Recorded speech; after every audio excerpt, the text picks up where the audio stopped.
For more on this story, we can bring in our international affairs editor, Armen Georgian.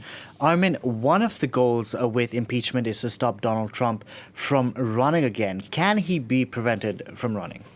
Well, it's quite a complex thing, Delano, because first of all, the Democrats would need a two-thirds majority in the Senate, which they don't have. That's the first step, because he would actually have to be convicted first, for which a two-thirds majority is needed. Then there would be a second vote. If that conviction is actually achieved, then a second vote on barring him from holding public office in the future. That second vote requires a simple majority in the Senate, which the Democrats do have. The problem is they face that bigger hurdle first, which is, as I say, the two-thirds majority to actually convict him before they can hold the second vote. At least this is what precedent suggests. There's also been talk of using the 14th Amendment of the Constitution and even Department of Justice charges. But it's such an extraordinary situation, Delano, that no precedent fits exactly. So I think both senators and legal teams are in pretty much new territory here. We are in uncharted waters indeed. What about Joe Biden, the incoming president? Because up until now, he's really taken a back seat and watched this whole impeachment thing play out. Yeah, he said last week that it's up to Congress. He distanced himself from fellow Democrats in this impeachment effort. Let's just show you his statement to Senate, his latest thing that he said about this. I hope that the Senate leadership will find a way to deal with their constitutional responsibilities on impeachment while also working on the other urgent business of this nation.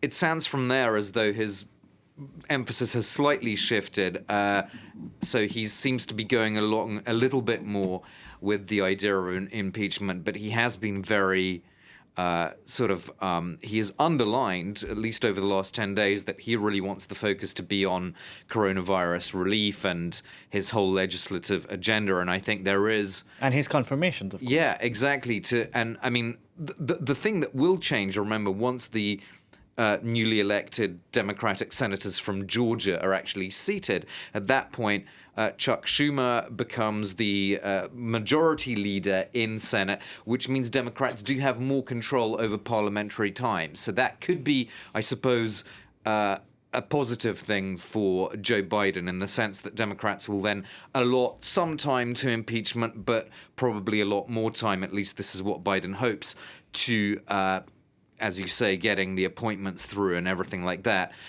But there is still this apprehension in the incoming Biden-Harris, the duo, that, you know, a protracted Senate trial could obviously create a longer-term backlash with perhaps more regular marches, rallies, attempted sit-ins by Trump supporters. You already said how the U.S. Capitol is already a fortress for the inauguration, but what if there's a longer-term backlash that would require a lot more law enforcement in various cities around the country? One can imagine that Trump supporters would only be further emboldened by an impeachment process in Senate as that goes on, potentially for weeks, with evidence being heard, with legal arguments and so forth. So that is something that Joe Biden really doesn't need. And as I've said before, how ironic would it be just when Trump himself has been deplatformed on social media, if through continuing protests there's still a focus on Trump, while Biden is trying to have the media attention on his first 100 days. He clearly wants to turn the page, Joe Biden. Thank you very much for that, Armen Georgian there.